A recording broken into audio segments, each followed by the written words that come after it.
Hello friends, तर स्वागत आहे आपलं या यूट्यूब चॅनलवरती. मित्रांनो, चॅनलवर नवीन असाल तर चॅनलला सबस्क्राईब करायला विसरू नका व अशाच नवनवीन अपडेट्स पाहत रहा. हुकुमाची राणी ही या मालिकेमध्ये आजचा भाग आता आपल्याला असा पाहायला भेटतोय की मालती किचनमध्ये सर्व नाश्त्याची तयारी करत असते. सामान किचन ओट्यावरती ठेवत असते. तेवढ्यातच चला, मी नाश्ता रेडी करत आहे, सर्वजण नाश्त्यासाठी खाली या, इंद्रालाही आवाज देते. तर तेवढ्यात तिथे रत्नाकाकी येतात आणि म्हणू लागतात, आज इंद्रा सर व राणी नाश्त्याला येणार नाहीत. मालती बोलते, का बरं आणि का येणार नाहीत? रत्नाकाकी बोलते की आज ते दोघे सकाळीच बाहेर निघून गेले. मालती म्हणते, असं कसं काय झालं? माझा मुलगा मला कधीही विचारून बाहेर गेलेला नाही आणि नाश्ता करूनच तो बाहेर जात असतो. आबा बोलतात की काहीतरी काम असेल त्यांचं, म्हणून ते लवकर घराबाहेर पडले. मालतीच्या मनात मात्र पाल चुकचुकतच असते. या राणीने ना आता नवीन कोणता घोळ घालून ठेवलाय, हेच तिच्या मनात असते. एकदाचा जीव घेईल तेव्हाच ही पोरगी शांत बसेल. आबा बोलतात, अगं असं काय बोलत आहेस? नक्की त्यांचं काहीतरी कामच असेल. मालती बोलते, नाही, आता मी इंद्राला कॉलच करते. सर्वजण जेवणाच्या टेबलवरती बसलेले असतात. मालतीच्या शेजारी उर्मिला बसलेली असते. मालती फोन इंद्राला करत असते. तेवढ्यातच उर्मिला म्हणते, अरे वा, आज तर सकाळ सकाळीच मला यांचं भांडण पाहायला भेटेल. आज तर खूपच मज्जा येईल यांचं भांडण पाहण्यासाठी. राणी व आईंचं असं तिच्या मनात चालूच असतं. तेवढ्यातच इंद्रा व राणी ऑफिसमध्ये निघत असतात. इंद्रा व राणीने नाश्ता केला नसल्यामुळे त्यांना थोडीशी भूक लागते व त्या एका मिसळच्या हॉटेलवरती जाऊन पोहोचतात. इंद्राने याआधी कधीच तिखट खाल्लेलं नसतं, म्हणजे एवढं नसतं खाल्लेलं. राणी बोलते, अरे वा, किती छान तिखट आहे ही मिसळ. इंद्रा बोलतो, अगं राणी, तू एवढं तिखट खातेस? इंद्राला सवयच नसते तिखट खाण्याची, त्यामुळे त्याला ते आवडतच नाही आणि जमतही नाही. इकडे वस्तीत राणीची आई घराच्या बाहेर नळाला पाणी आलेलं असतं, त्यामुळे ती पाणी भरत असते. तिने खूप मोठा एक हंडा उचललेला असतो. तर तिचा तोल जातो व ती धाडकन दिशी खाली पडते. तेवढ्यातच राणीचे बुवा तिथे येतात आणि तिला बोलतात, अगं तुला सांगितलंय ना, एवढी मोठी वस्तू नको उचलत जाऊ, ती किती जड आहे. तुला काही झालं असतं तर? ती घसरून खाली पडते. तेवढ्यातच तिला बुवा उचलून घरामध्ये नेऊन बेडवरती ठेवतात. आता मी काय करू? या सुरखीचं ना मला ऑपरेशनच करावं लागेल, याशिवाय दुसरा पर्यायच नाही. पण आता या ऑपरेशनसाठी किती पैसे लागतील? मी ते पैसे कुठून जमा करू, कसे काय करू, मला काहीच समजत नाही आहे. आता इकडे इंद्रा मात्र मिसळ खात नसतो. तर राणी त्याला बोलते की सर, तुम्हाला एक सांगू का, तुम्ही ना एकदम कच्चा लिंबू आहात. इंद्रा बोलतो, काय, मला तू कच्चा लिंबू म्हणालीस? मी आता तुला ही मिसळ खाऊनच दाखवतो. इंद्रा बळजबरीने ती मिसळ खाऊ लागतो. खूप तिखट लागत असते, पण राणीपुढे त्याला ॲटिट्यूड दाखवायचा असतो की मी ही खाऊ शकतो. राणी इंद्राला पाहून गालातली गालात हसत असते. आता इकडे मालती खूपच चिडलेली असते आणि तिला राहावतच नाही. ती इंद्राला कॉल करते आणि इंद्रा तिचा कॉल उचलतो. आईचा फोन. आई, बोल ना गं, काय झालं आणि तू मला असा अचानक कॉल का केला?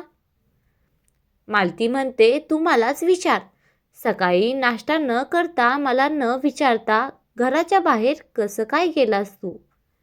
इंद्रा बोलतो, अगं आई, मी नाश्ता करण्यासाठीच बाहेर आलेलो आहो. राणीने प्लॅन केला होता की आपण नाश्ता बाहेर करूत. आता ती माझी पीए आहे ना, त्यामुळेच ती जे म्हणेल तेच मला करावं लागेल. मालती इकडे जाम चिडते. मला माहिती होतं हिचाच प्लॅन असेल हा, मालती चिडून म्हणते. इंद्रा बोलतो, आई काय नाही, आता मला ऑफिसचं एक काम आहे, आता मी तिकडे जाणार आहे, ठेवतो मी फोन. मालती रागाने फोन कट करते. इंद्रा व राणी एका अनोळखी पुलासमोर उभे असतात. इंद्रा बोलतो, अगं हा कसला रस्ता आहे आणि आपल्याला या रस्त्यावरून जायचं आहे? एकदम दगडासारखा वस्तीकडे जाणारा रस्ता होता. राणी बोलते, हो सर, आपल्याला इथूनच जायचं आहे. समजलं पाहिजे ना कामगारांना, कामगारांच्या घरच्यांना, की तुम्ही किती काळजी घेता म्हणून. आपल्याला तर जावंच लागेल. इंद्राही आता तिथून जाऊ लागतो.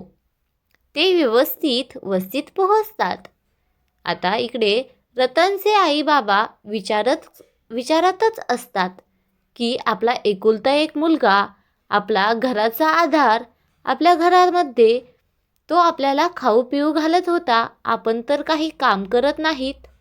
हाच त्यांच्या डोक्यात विचार असतो. आता आपलं काय होईल? तेवढ्यातच इंद्रा राणी त्यांच्या घरामध्ये प्रवेश करतात.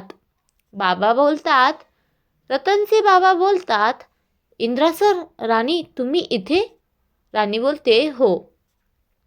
बसा ना तुम्ही, बसा.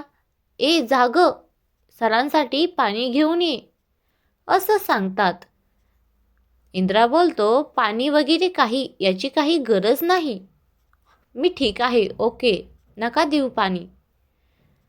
तर रतनची आई राणीला बोलू लागते, अगं राणी बघ ना, आपला रतन बरा होईल का ग?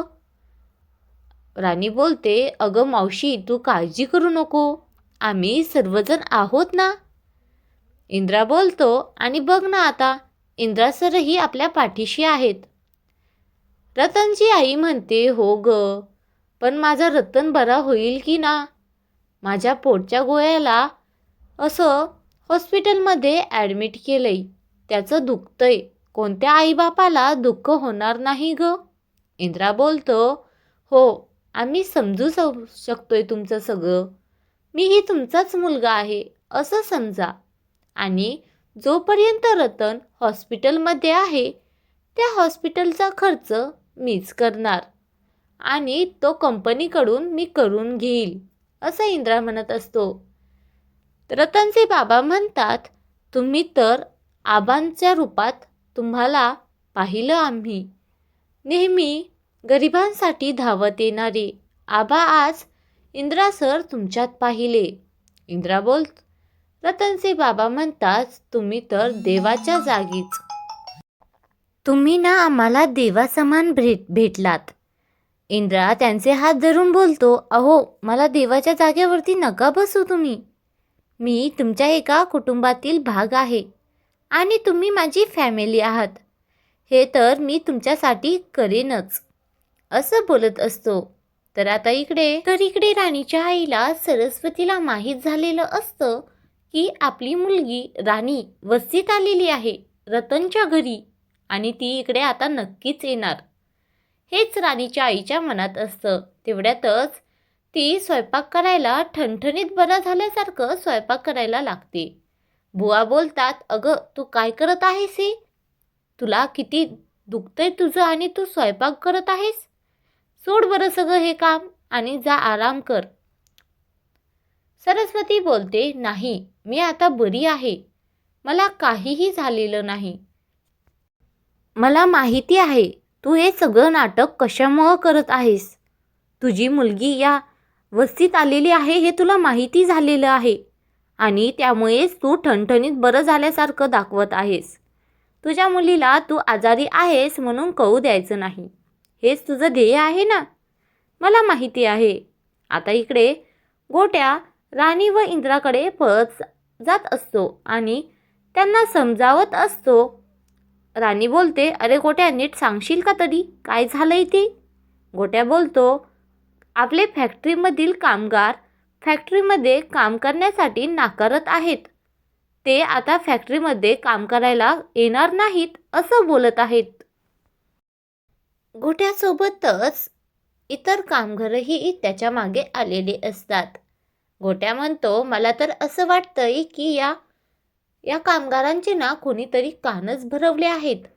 आता सर्व कामगार एकत्र जमलेले असतात. इंद्रा बोलू लागतो, मला कळतंय, मागे जो ॲक्सिडेंट झाला त्याबद्दल रतनचा सर्व खर्च मी स्वतः उचलणार आहे आणि तो जोपर्यंत ठीक होत नाही ना तोपर्यंत त्याचा पगारही चालू राहणार आहे.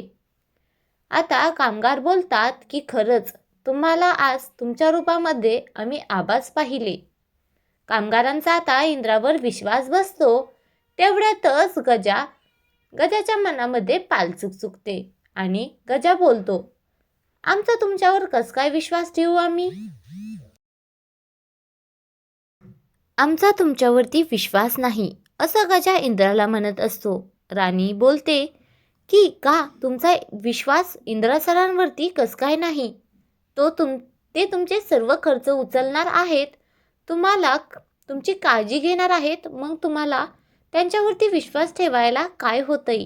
मला तर वाटतंय की तुमचाच यामध्ये ना काहीतरी प्लॅन असेल. गजाही गडबडून जातं राणीचं हे बोलणं ऐकून.